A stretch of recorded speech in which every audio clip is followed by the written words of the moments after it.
Sir 50ನೇ ವರ್ಷದ ಹುಟ್ಟುಹಬ್ಬದ ಸಂಭ್ರಮದಲ್ಲಿ ಹೇಳಿದ್ರಿ ಸರ್, ಡೈರೆಕ್ಷನ್ ಪ್ಲ್ಯಾನ್ ಅಂತ ಅಂದ್ಬಿಟ್ಟು ಒಂದಷ್ಟು ಅಂದ್ಕೊಂಡಿದ್ದೀನಿ ಅಂತ, ಏನಾದ್ರು ಈ ವರ್ಷ ಆಗ್ಬೋದಾ ಸರ್?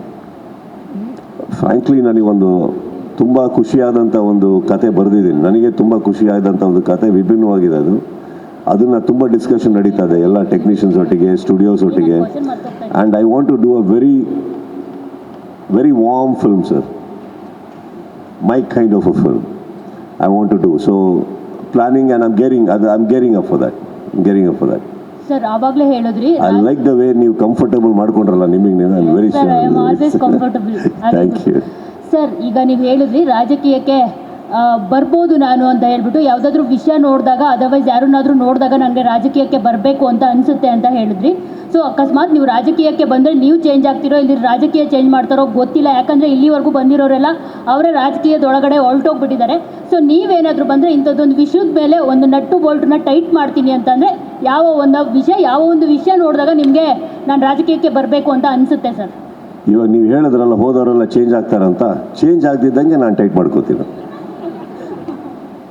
ಫಸ್ಟ್. ಅದು ಬಿಟ್ಟು ಇನ್ನೊಂದು, ನೀವು ಏನು ಹಿಂಟ್ ಕೊಡ್ತಾ ಇದ್ದೀರಿ ಅವಾಗಿಂದ DK ಸಾಹೇಬ್ರ ಬಗ್ಗೆ, ಹೌದೌದು ಅವ್ರ ಬಗ್ಗೆ ಹೇಳಿದ್ದು ನೀವು, ನಟ್ಟು ಬೋಲ್ಟು ಅಂತ ಹೇಳಿದ್ರಿ. ಇನ್ಯಾರು ಹೇಳಿದ್ರು? ನಟ್ಟು ಬೋಲ್ಟ್ ಅಂದ್ರೆ ಅವರೊಬ್ಬರೇ ಬರೋದು ಪ್ರಸಿದ್ಧವಾಗಿ. ಸರ್ ಅಂತಂದ್ರೆ ನಾನು ಜಸ್ಟ್ ಆ ಒಂದು ವರ್ಡ್ನ ನೀವು ಕೇಳಿದ್ರೆ ಡೈರೆಕ್ಟಾಗಿ ಕೇಳು, ಇಲ್ಲ ಬೇರೆನೂ ಕೇಳ್ಬೋದಿತ್ತು. ನೀವು ನಟ್ಟು ಬೋಲ್ಟ್ ಅಂತ ಯಾಕೆ ಹೇಳಿದ್ರಿ? ಅದೊಂದು ಕನ್ನಡ ಚಿತ್ರರಂಗದಲ್ಲಿ ಒಂದಷ್ಟು ಫೇಮಸ್ ಆಗೋಗ್ಬಿಟ್ಟಿದೆ ಆ ವರ್ಡು. ಸೊ ಅವರು ಹೇಳ್ದಾಗಿಂದ, ಯಾರು ಹೇಳ್ದಾಗಿಂದ? DK ಸಾಹೇಬ್ ಮತ್ತೆ ಅದೇ ಹೇಳ್ದಾಗಿಂದ ಫೇಮಸ್ ಆಗೋಗ್ಬಿಟ್ಟಿದೆ.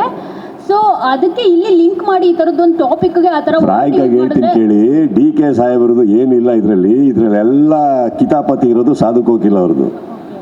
ಓಕೆ, ಸಾಧು ಕೋಕಿಲ ಅವರು ಆಮೇಲೆ ಕೂತ್ಕೊಂಡು ಹೇಳ್ತಾರೆ ಎಲ್ಲರನ್ನೂ ಕರೆದ್ರೆ ನಾನು ಹೆಂಗೆ ಮೇಂಟೈನ್ ಮಾಡಲಿ, ಯಾರನ್ನ ಸೆಕ್ಯೂರಿಟಿ ಕೊಡಲಿ ಅಂತ. ಇದನ್ನ ಹೋಗಿ ಅವ್ರಿಗೆ ಹೇಳ್ಬೇಕು ತಾನೆ ಫಸ್ಟೇ. ಅಲ್ಲಿ ಬಂದು ಅವ್ರು ಹೇಳ್ದಾಗ ಸೈಲೆಂಟಾಗಿ ನಿಂತ್ಕೊಂಡ್ರು, ಕೇಳಿಸ್ಕೊತಾ ಇರ್ತಾರೆ. ಈಗ ಸಾಧು ಇದನ್ನು ನೋಡ್ತಾ ಇರ್ತಾರೆ. ಇದು ಕಿತಾಪತಿ ಸಾಧುದು, ಬೇರೆ ಯಾರ್ದು ಅಲ್ಲ. ಇಂಡಸ್ಟ್ರಿಯಲ್ಲಿ ಯಾರ್ಯಾರಿಗೆ ವೈಯಕ್ತಿಕವಾಗಿ ಕರೆದಿದ್ದಾರೋ ಎಲ್ಲರೂ ಹೋಗಿದ್ದಾರೆ. ಕರೆಯೋಕ್ಕಾಗದೇ ಇರೋರು ಯಾರಿಗೆ ಬರ್ತಾರೆ? ಬರೋಕ್ಕಾಗಿಲ್ಲ ಕೆಲವ್ರಿಗೆ. ಇನ್ನು ಕೆಲವರು ದೊಡ್ಡ ದೊಡ್ಡ ಲೈನ್ಗಳು ಹೇಳಿದ್ರು, ಪರವಾಗಿಲ್ಲ, ಅದೇನು ತಪ್ಪೇನಿಲ್ಲ. ಫಸ್ಟ್ ತಿಳ್ಕೊಳ್ಬೇಕು ಅಷ್ಟೇ. ಪಾಪ ಸಾಧುದು ತಪ್ಪೇನಿಲ್ಲ, ಅವ್ರು ಇರೋದೇ ಹಂಗಲ್ವಾ, ತಮಾಷೆ ಮಾಡ್ಕೊಂಡಿರ್ತಾರೆ. ತಮಾಷೆ ಮಾಡಿಬಿಟ್ಟಿದ್ದಾರೆ, ಅದು ಸೀರಿಯಸ್ ಆಗಿಬಿಟ್ಟಿದೆ ಅಷ್ಟೇ. ಅದು ಸರ್, ನಾವು ಪ್ರಿವಿಯಸ್ ಟೈಮ್ ಕೇಳಿದ್ವಿ ನಿಮ್ಮ ಹೇರ್ ಸ್ಟೈಲ್ ಮೇಲೆ ಯಾವುದು ಎಕ್ಸ್ಪೆರಿಮೆಂಟ್ ಆಗ್ತಿಲ್ಲ ಅಂತ. ಸೊ ನಾವು ಕೇಳಿದ ಮೇಲೆ ನೀವೇನಾದರೂ ಎಕ್ಸ್ಪೆರಿಮೆಂಟ್ ಮಾಡೋದಕ್ಕೆ ಟ್ರೈ ಮಾಡಿದ್ರಾ ಅಂತ? ತುಂಬ ಚೆನ್ನಾಗಿದೆ ಸರ್. Thank you for inspiring me. Sir maintenance ಕಷ್ಟ ಆಗ್ತಾಯಿಲ್ಲ ನನಗೆ, ತಲೆ ತುರಿಸ್ಕೊಳಕ್ಕಾಗ್ತಾ ಇಲ್ಲ, ಬೆರಳುಗಳು ಒಳಗೆ ಹೋಗಲ್ಲ. ಅದೇ ಅವ್ರನ್ನ ನೋಡಿ ಅನ್ಕೊತದೆ, ನನಗಿನ್ನ ವರ್ಸ್ಟ್ ಇದೆ ಅವ್ರದ್ದು ಸರ್ ಇದು. ಬಟ್ ಒಂದು ಖುಷಿ ಏನಂದರೆ ಪದೇ ಹಿಂಗೆ ಅನ್ಕೊಬೇಕಾಗಿಲ್ಲ. ಇದು ಸೆಟ್ ಆದರೆ ಚೆನ್ನಾಗಿರುತ್ತೆ. But on screen anything, let me tell you, ಇದನ್ನು ಮಾಡಿಸ್ಕೊಳ್ಳೋದು ದೊಡ್ಡದಲ್ಲ. ನೀವು ಹೇಳ್ದಾಗೆ if you don't maintain it well,